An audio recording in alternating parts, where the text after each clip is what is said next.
अस्सलाम वालेकुम। की हाल चाल है सज्जनों, बेलियों ते मित्रों। उम्मीद करते हैं सब खैरियत नाल ही होंगे। जिन्हां लोकां च दलेरी है ना, वो भावें किते मेहमान ही आए होण तां अपनी गैरत दा नां निशान जरूर छड्ड जांदे। एक पिंड दे विच एक शहर चों किसे इलाके दे विचों मेहमान आया मुंडा, ते सुबह दा टाइम सी ते बैठे नाश्ता करदे सी। ते गली दे विचों दी ना घोड़ी ते एक बंदा गुजर रिहा सीगा ते ਉਹਦੀ ਨਜ਼ਰ ਘਰਾਂ ਦੇ ਵਿੱਚ ਪੈਂਦੀ ਜਾ ਰਹੀ ਸੀ, ਫਿਰ ਨਜ਼ਰ ਆ ਤੇ ਉਹਨੇ ਨਾਸ਼ਤਾ ਕਰਦੇ ਮੁੰਡੇ ਨੇ ਨਾ, ਉਹ ਘਰ ਦੀ ਜਿਹੜੀ ਵਡੇਰੀ ਮਾਈ ਸੀ ਨਾ, ਉਹਨੂੰ ਕਿਹਾ ਕਿ ਫੁੱਫੋ ਮਾਸੀ ਤੇ ਤੁਸੀਂ ਇਹ ਜਿਹੜਾ ਘੋੜੀ ਤੇ ਲੰਘ ਕੇ ਜਾਂਦਾ ਪਿਆ ਇਹਨੂੰ ਰੋਕਦੇ ਨਹੀਂਗੇ ਕਿ ਤੁਹਾਡੇ ਘਰਾਂ ਦੇ ਵਿੱਚ ਬੇਪਰਦਗੀ ਹੁੰਦੀ ਹੈ, ਕੋਈ ਇੱਜ਼ਤ ਇਹਤਰਾਮ ਨਹੀਂ ਹੁੰਦਾ। ਤੇ ਉਹਨੇ ਕਿਹਾ ਪੁੱਤਰ ਇਹ ਵਡੇਰਾ ਜ਼ਿਮੀਂਦਾਰ ਆ ਤੇ ਇਹ ਇੱਥੋਂ ਦੀ ਐਵੇਂ ਲੰਘ ਕੇ ਜਾਂਦਾ, ਇਹ ਨਾਲ ਹੀ ਅਕੇਨ ਦਾ ਮਰਬਾ ਡੇਰਾ ਬਣਿਆ ਹੋਇਆ ਪਿੰਡੋਂ ਬਾਹਰ। ਤੇ ਉਹਨੇ ਆਵਾਜ਼ ਦਿੱਤੀ, ਉਹਨੇ ਕਿਹਾ ਚੌਧਰੀ ਸਾਹਿਬ ਇੱਕ ਮਿੰਟ ਰੁਕੋ। ਉਹਨੇ ਜਦੋਂ ਚੌਧਰੀ ਨੂੰ ਰੋਕਿਆ, ਰੋਕ ਕੇ ਤੇ ਪੁੱਛਿਆ ਵੀ ਚੌਧਰੀ ਸਾਹਿਬ ਤੁਸੀਂ ਇੱਥੋਂ ਦੀ ਘਰਾਂ ਦੇ ਵਿੱਚੋਂ ਦੀ, ਪਿੰਡ ਦੇ ਵਿੱਚੋਂ ਦੀ ਆਪਣਾ ਜਿਹੜਾ ਸਿਰ ਮੂੰਹ ਲੋਕਾਂ ਦੇ ਘਰਾਂ ਦੇ ਵਿੱਚ ਨਜ਼ਰ ਮਾਰਦੇ ਜਾਂਦੇ ਹੋ, ਇਹ ਗੱਲ ਚੰਗੀ ਨਹੀਂ। ਤੇ ਅੱਗੋਂ ਘੋੜੀ ਵਾਲਾ ਚੌਧਰੀ ਕਹਿੰਦਾ ਕਿ ਪੁੱਤਰ ਮੈਂ ਤੈਨੂੰ ਜਵਾਨਾ ਪਹਿਚਾਣਿਆ ਨਹੀਂ, ਤੂੰ ਕਿੱਥੋਂ ਆਇਆ? ਉਹਨੇ ਨਾਂ ਲਿਆ ਕਿ ਮੈਂ ਫਲਾਨੇ ਇਲਾਕੇ ਚੋਂ ਆਇਆ ਤੇ ਮੈਂ ਇੱਥੇ ਮਹਿਮਾਨ ਆਇਆ।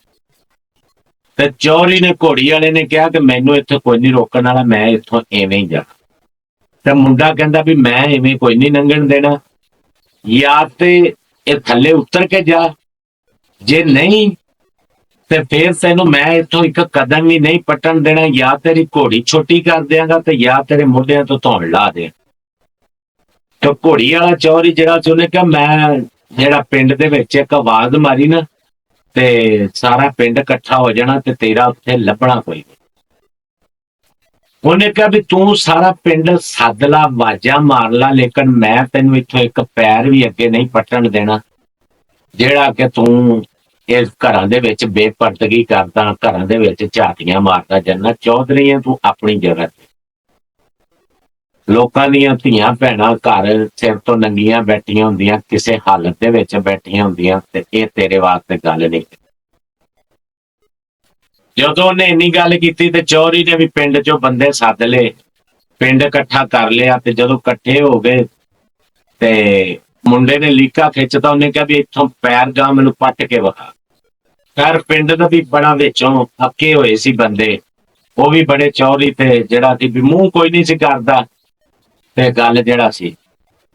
ਖੈਰ ਵਿੱਚ ਸਿਆਣੇ ਬੰਦੇ ਵੀ ਸੀ, ਉਹਨਾਂ ਨੇ ਚੌਧਰੀ ਨੂੰ ਕਿਹਾ ਕਿ ਤੁਸੀਂ ਗੱਲ ਮਾੜੀ ਕਰ ਰਹੇ ਆ, ਇਹ ਜਿਹੜੀ ਗੱਲ ਹੈ ਨਾ ਵੀ ਸਹੀ ਮੁੱਢਾ ਕਰ ਲੈ। ਉਹ ਦਿਨ ਜਾਵੇ ਅੱਜ ਦਾ ਆਵੇ, ਚੌਧਰੀ ਉੱਥੋਂ ਥੱਲੇ ਉਤਰ ਕੇ ਗਿਆ, ਘੋੜੀ ਦੇ ਉੱਤੇ ਚੜ ਕੇ ਨਹੀਂ ਗਿਆ।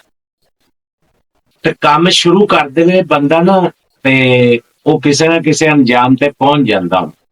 ਉਸ ਪਿੰਡ ਦੇ ਵਿੱਚ ਫਿਰ ਜਿਹੜੇ ਬੰਦੇ ਕਦੀ ਕਿਸੇ ਕੁੱਤੇ ਨੂੰ ਵੀ ਰੋੜਾ ਨਹੀਂ ਸੀ ਨਾ ਮਾਰ ਸਕਦੇ, ਉਹਨਾਂ ਬੰਦਿਆਂ ਵੀ ਫਿਰ ਘੋੜੀ ਵਾਲਾ ਲੱਭਿਆ ਵੀ ਘੋੜੀ ਵਾਲਾ ਇੱਥੋਂ ਦੀ ਕਿਹੜਾ ਘੋੜੀ ਤੇ ਬਹਿ ਕੇ ਲੰਘਦਾ।